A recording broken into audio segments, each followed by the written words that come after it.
पाकिस्तान के लिए तो बड़ी जबरदस्त बात है कि चाइना भी हमारे साथ है और इंडिया भी हमारे साथ है। गो कि मैं एक बात बताऊं आपको, इंडिया के साथ पाकिस्तान के ताल्लुकात नॉर्मल नहीं हो सकते। अगर मैं आपको नरेंद्र मोदी साहब के दिमाग में बैठ के और उनकी कोर टीम के दिमाग में बैठ के सोचूं कि वो क्या सोच रहे हैं, तो वो इस एंगल में बिल्कुल भी बात नहीं कर रहे हैं।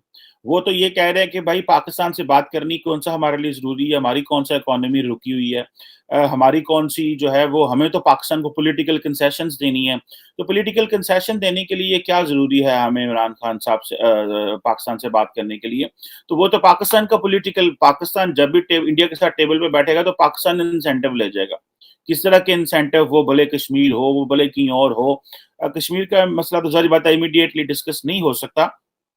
लेकिन हमने अपने, वो हमारे पंजाबी में कहते हैं ना, सींग फंसा लेना, ये हमने सींग फंसा लिए हुए हैं गैर ज़रूरी।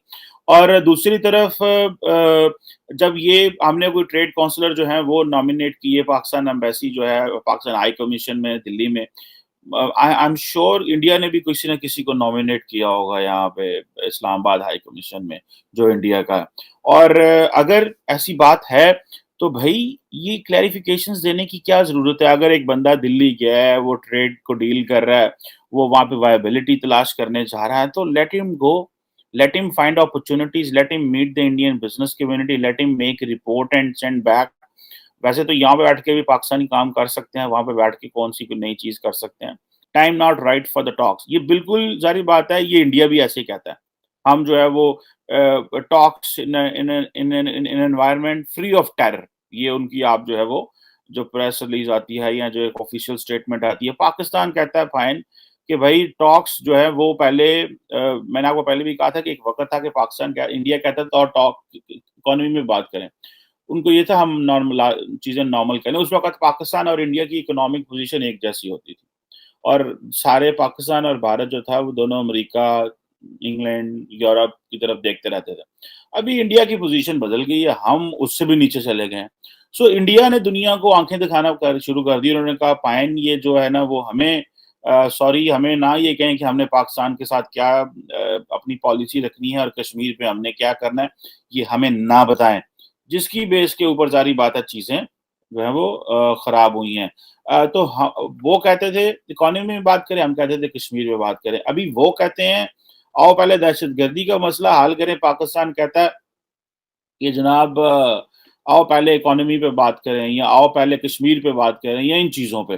सो उन्होंने अपने आप को फिक्स कर लिया उस चीज़ पे और अगर वो अपने आप को वहां से हटाते हैं तो सारी बात है ये उनके बयानिए की हार होगी और वो ऐसा कोई कदम नहीं उठाएंगे जिससे किसी गवर्नमेंट को जो है वो मौका मिले। आज का सवाल ये है कि श्रीलंका के हालात से आप वाकिफ़ होंगे। श्रीलंका की इकोनॉमी गिरने की वजह से उधर एक कहर आया जिसमें लोग जो थे वो खाने से हतल हो गए, खाने से महरूम हो गए थे। इतना ज़्यादा उनका बुरा हाल था, माशियत बिल्कुल जो थी वो डाउन हो चुकी थी। लेकिन एज़ कम्पेयर टू अभी देखा जाए, आज की सुबह की न्यूज़ है कि जो उनकी पीएम है, प्राइम मिनिस्टर, उनको चेंज किया गया है और उसके बाद उस पीएम ने नरेंद्र मोदी जी का शुक्रिया अदा किया क्योंकि उस सबसे बड़ा हाथ चेंज करने में नरेंद्र मोदी जी का था।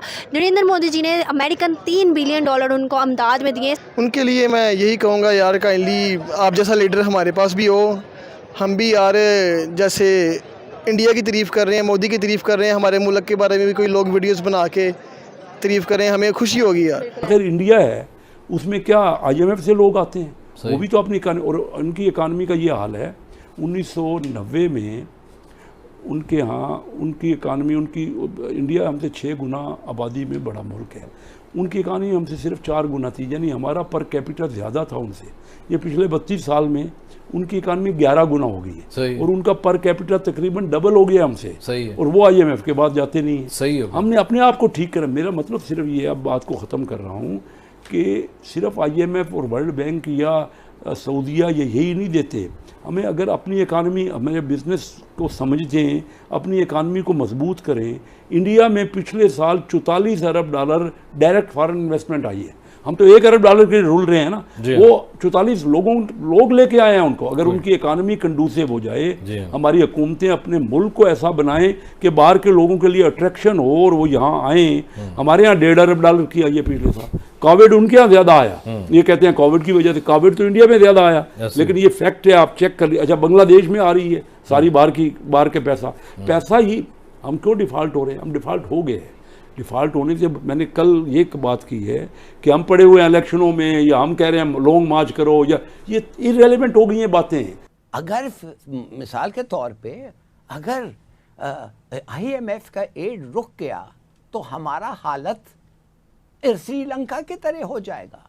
मैं तो कहता हूँ सब्सिडीज ख़त्म करें और प्राइसेस पावर के और ऑयल के रेज करें और लोग सड़कों पे आ जाएंगे। ये 20% कम से कम इम्कान है कि प्राइसेस बढ़ें हर चीज़ का। At the moment inflation rate 13 to 15% है।